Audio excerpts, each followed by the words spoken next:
ارسل ایک نوجوان لڑکا تھا۔ وہ رات کے 12 بجے ایک پرانی الماری میں کتاب ڈھونڈ رہا تھا۔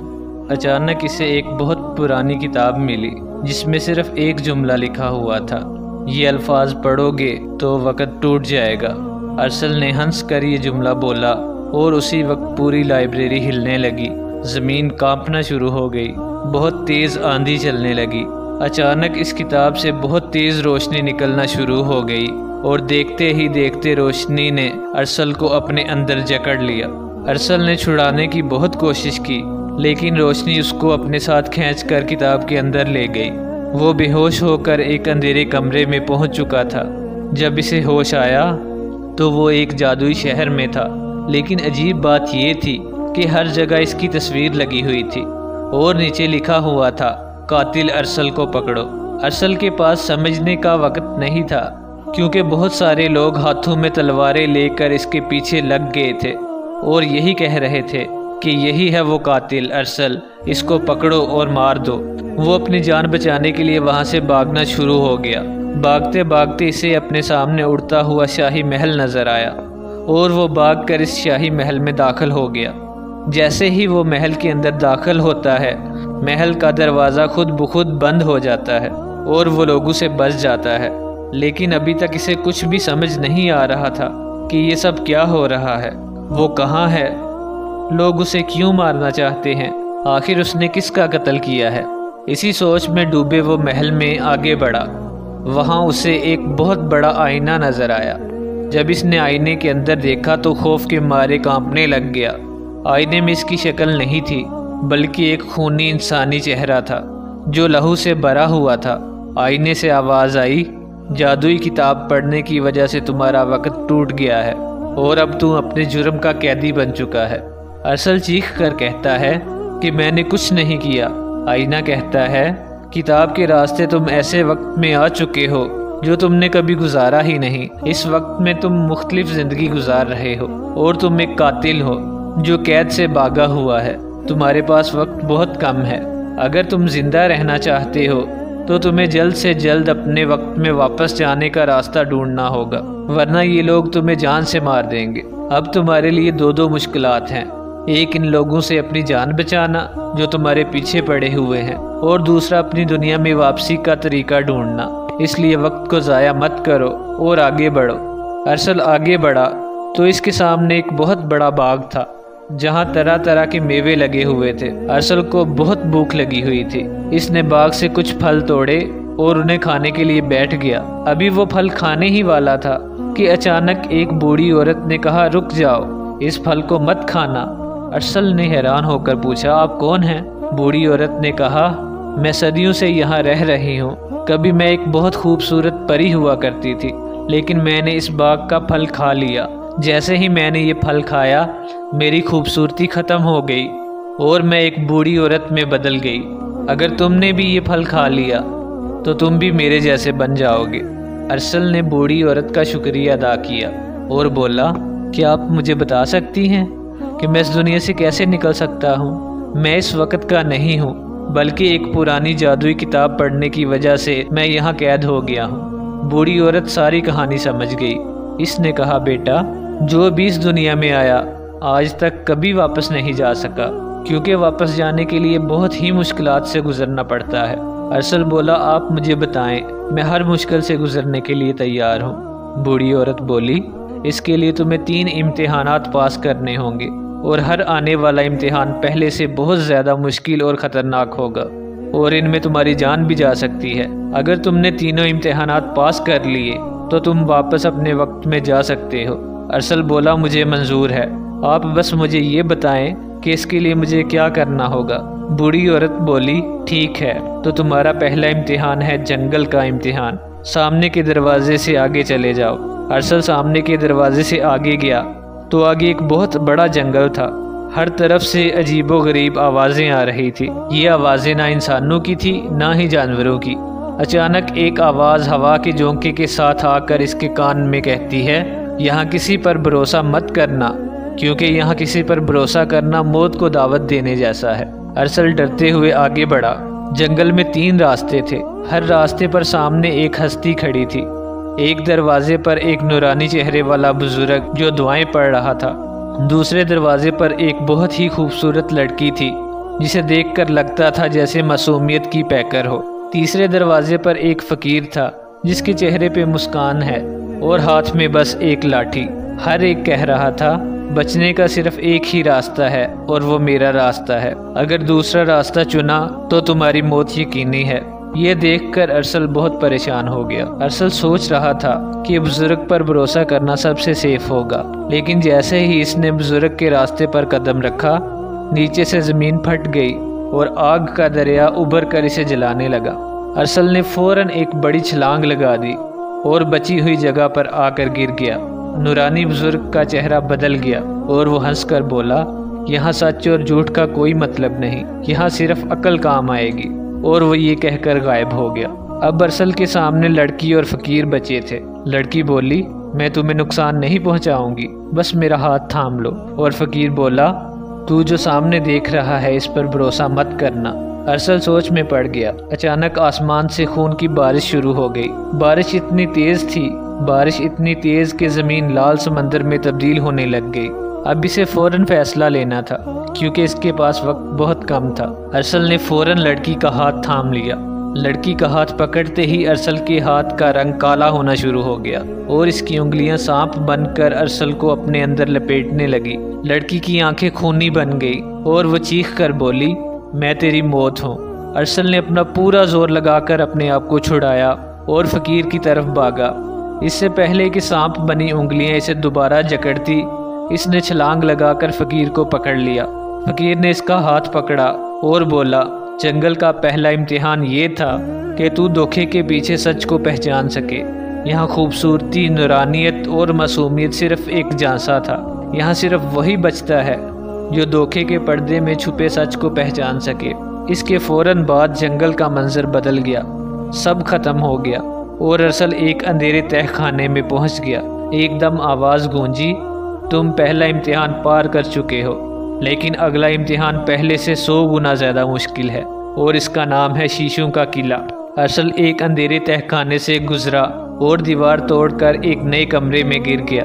کمرہ چمکدار تھا، ہر طرف شیشے لگے ہوئے تھے، کوئی دروازہ نہیں، کوئی راستہ نہیں، ہر طرف شیشے ہی شیشے۔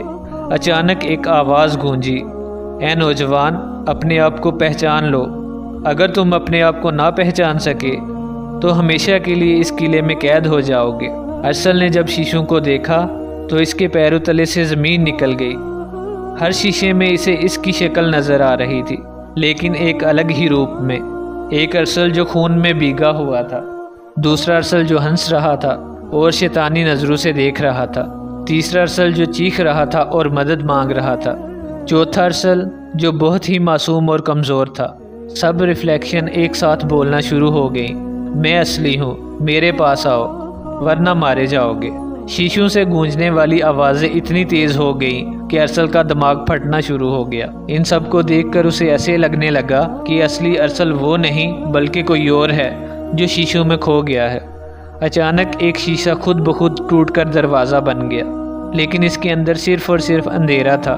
ایک ریفلیکشن بولی، دروازے میں گھس جاؤ ورنہ سب ختم ہو جائے گا۔ دوسری ریفلیکشن بولی، اگر دروازے میں گھس گئے تو کبھی واپس نہیں آ سکو گے۔ ارسل اچانک دروازے کی طرف بڑھنے لگا تو معصوم ریفلیکشن بولی، میں تمہارا اصل روپ ہوں، میرے پاس آ جاؤ، میں تمہیں بچا لوں گی۔ یہ سن کر شیطانی ریفلیکشن ہنسنے لگی اور بولی، اگر تم اس کی معصومیت کے جال میں پھنس گئے تو تم یہاں ہمیشہ کے لیے کٹ پتلی بن جاؤ گے۔ ارسل بولا، میں پاگل ہو جاؤں گا۔ ہر طرف چیخیں اور ہنسی گونج رہی تھی۔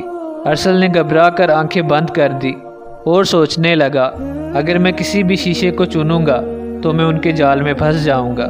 باہر نکلنے کا طریقہ ان کو چنے بغیر ہی ہونا چاہیے۔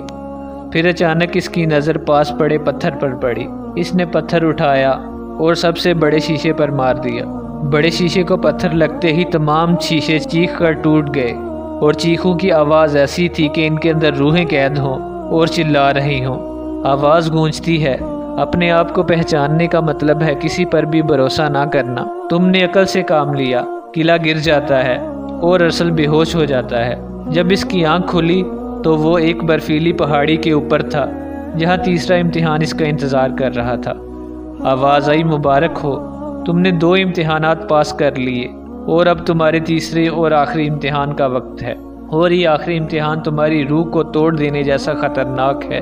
ارسل نے سامنے دیکھا تو دور ایک قلعہ چمک رہا تھا اور اس پر خون سے لکھا ہوا تھا، یہاں جیتنے کے لیے صرف دل اور دماغ کا قتل کرنا ہوگا۔ ارسل قلعے میں داخل ہوا، وہاں اس نے دیکھا کہ وہاں برف کے 2 مجسمے تھے جو دیکھتے ہی دیکھتے زندہ ہو گئے، لیکن ان کے ہاتھ پاؤں بندھے ہوئے تھے۔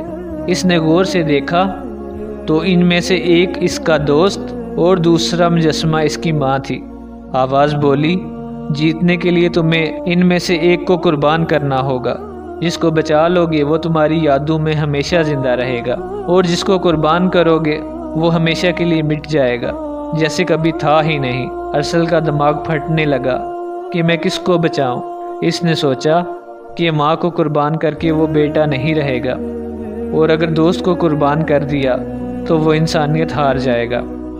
برف دوبارہ جمنا شروع ہو گئی، وقت ختم ہو رہا تھا۔ ارسل نے روتے ہوئے چیخ ماری اور بولا، میں کسی کو قربان نہیں کروں گا۔ اچانک دونوں مجسمے برف بن کر ٹوٹ گئے۔ آواز ہنس کر بولی، تم نے ایک اور راستہ ڈھونڈ لیا، مگر اصل امتحان ابھی باقی ہے۔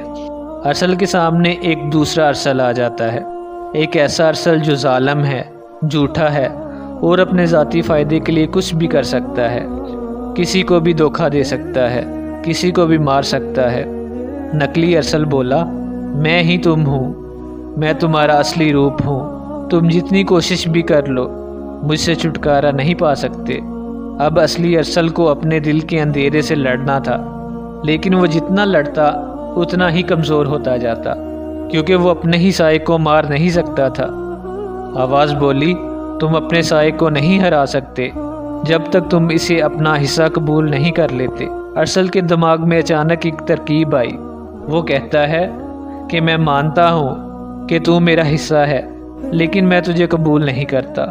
اس طرح ارسل اسے اپنا حصہ قبول بھی کر لیتا ہے اور بچ بھی جاتا ہے۔ یہ کہتے ہی نقلی ارسل برف میں پگھل کر روشنی بن گیا۔ اس کے بعد وہ سب سے آخری کمرے میں داخل ہوتا ہے۔ سب سے آخری کمرے میں ایک گھڑی چل رہی تھی جس پر ارسل کی زندگی کے پل دکھائی دے رہے تھے۔ گھڑی کی سوئی اچانک تیز ہو گئی اور ارسل کی زندگی کے 10، 20، 50 سال دکھانے لگ گئے۔ آواز آئی، جیتنے کے لیے تمہیں اپنے وقت کا قتل کرنا ہوگا، یعنی تم اپنی زندگی کا ایک حصہ چھوڑ دو گے۔ اب فیصلہ کرو، اپنا بچا ہوا وقت بچاؤ گے یا پھر ہمیشہ کے لیے قید ہو جاؤ گے۔ ارسل کے سامنے 2 بٹن تھے، پہلا زندگی کا آدھا حصہ چھوڑ دو یعنی بوڑھے ہو کر مر جاؤ، دوسرا امتحان میں ہار جاؤ یعنی ہمیشہ کے لیے برف بن کر جم جاؤ۔ ارسل سوچ میں پڑ گیا کہ ایک طرف 50 سال کی عمر ملے گی اور دوسری طرف برف بن کر مرنا۔ یہ فیصلہ لینا ارسل کے لیے سب سے مشکل تھا، کیونکہ دونوں صورتوں میں اسے اپنی ہار نظر آ رہی تھی۔ اچانک اس کے ذہن میں وہ پہلی انٹری آتی ہے، جب وہ اس جادوئی دنیا میں آیا تھا تو اس وقت کا ایک حصہ ٹوٹ گیا تھا، گھڑیاں رک گئی تھی، دن اور رات الجھ گئے تھے۔ اگر میں یہاں بھی وہی دراڑ پیدا کر دوں تو وقت کو قربان کرنے کی ضرورت نہیں پڑے گی۔ ارسل نے اپنی جیب سے وہی پرانا شیشے کا ٹکڑا نکالا جو اس نے پہلے امتحان سے اٹھایا تھا۔ وہ شیشہ گھڑی کے سامنے رکھا۔ گھڑی کی روشنی اس ٹکڑے سے ٹکرا کر ٹوٹنے لگی، ایسے لگ رہا تھا کہ جیسے وقت کے دھاگے پھٹ رہے ہوں۔ آہستہ آہستہ گھڑی کی سوئیاں فریز ہو گئی، روشنی ختم ہو گئی اور وقت ٹوٹ گیا۔ آواز غصے سے بولی، تم نے وقت کا قتل نہیں کیا بلکہ وقت کو ہی توڑ دیا ہے، یہ قانون کے خلاف ہے۔ ارسل پسینے اور خون سے بھیگا ہوا تھا۔ وہ بولا، تمہارے قانون ٹوٹے وقت کے ٹکڑوں کی طرح بکھر گئے، میں اپنی زندگی کا ایک لمحہ بھی قربان نہیں کروں گا، میں اپنا وقت خود لکھوں گا۔ اچانک گھڑی پھٹ گئی اور پھر پوری دنیا میں وقت رک کر دوبارہ چلنا شروع ہو گیا، مگر اب وقت ارسل کے کنٹرول میں تھا۔ آواز خاموش ہو گئی، دروازہ کھل گیا اور اب باہر لکھا ہوا تھا، وہ جو وقت کو توڑ دے وہی وقت کا اصل مالک ہے۔ اور پھر وہ اپنی دنیا میں واپس آ گیا۔ دوستوں، مزید ایسی ویڈیوز دیکھنے کے لیے ہمارے چینل کو سبسکرائب کر دیں اور بیل کے آئیکن کو پریس کر دیں۔ تاکہ ہماری ہر نئی آنے والی ویڈیو کا نوٹیفیکیشن آپ کو سب سے پہلے مل سکے۔ اور اگر ہو سکے تو ہماری حوصلہ افزائی کے لیے اس ویڈیو کو لائک کر کے اپنے دوستوں سے ضرور شیئر کر دیجیے۔ اس سے ہماری حوصلہ افزائی ہوگی اور ہمیں ایسی نئی ویڈیوز بنانے کے لیے موٹیویشن ملے گی۔